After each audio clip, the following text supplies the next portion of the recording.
Congrats, you just got someone to sign up, but the job isn't done yet. Now's the moment when your new member is most excited. Did you know the average open rate for an email is between 15 and 25%, but your first welcome email has an average open rate of 45%. This makes your welcome email the best time to introduce yourself, show people how you can help, and raise your odds of retaining them. In this video, we'll go through 5 easy tips that you can use in your welcome email. And I've also included a template, so if you want to skip to that, check out the link in the description down below. And without further ado, let's get started with number 1, personalize your greeting. A welcome email should include a personalized greeting to the new member. Use the member's first name in your salutation rather than a more generic greeting like "Dear Valued Member." This ensures that new members feel recognized as an important individual within your organization, and it fosters a friendly atmosphere for you both to get to know each other. Personalized emails have shown to have a 29% higher unique open rate and a 41% higher unique click-through rate. Just including their name in the subject line of the email can greatly boost your welcome email's success rate. Number 2, say thank you. Members keep your organization running, so let the new member know just how much you appreciate them being part of your community, letting them know that you value their time and participation. Aim to be specific and authentic in your thank you email by having it sent from a specific person in your organization, and this is because 68% of readers open an email based on the from name.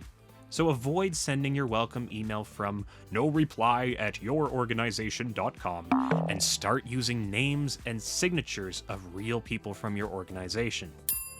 Number 3, reinforce the value of your membership. Chances are your new subscriber may know some, but not all of the benefits of being a member.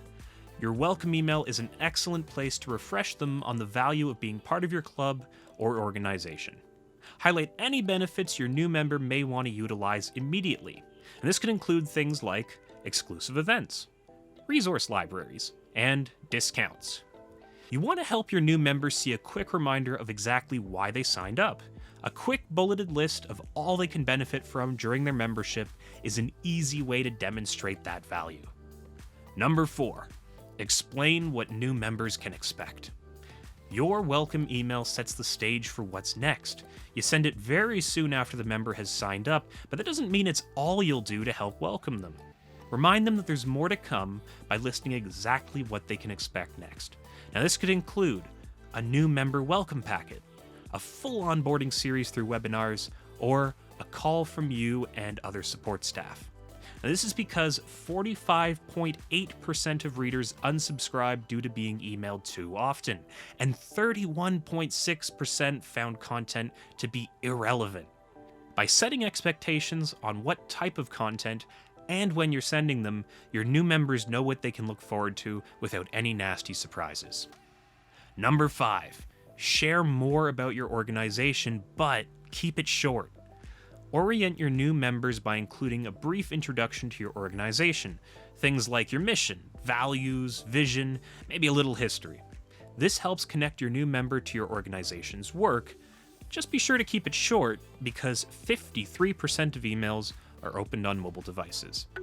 Longer subject lines can get cut off, and long email messages require more scrolling. Studies have shown subject lines with 3 to 4 words have the highest open rate, and emails between 50 to 125 words yield the highest response rate. And with that, we've reached the end of the video, and I hope you're able to use some of the tips in your welcome email. In the description, I've included a link to our full blog post where you'll also find a template you can use. Thanks for watching, and if you want more, be sure to like and subscribe.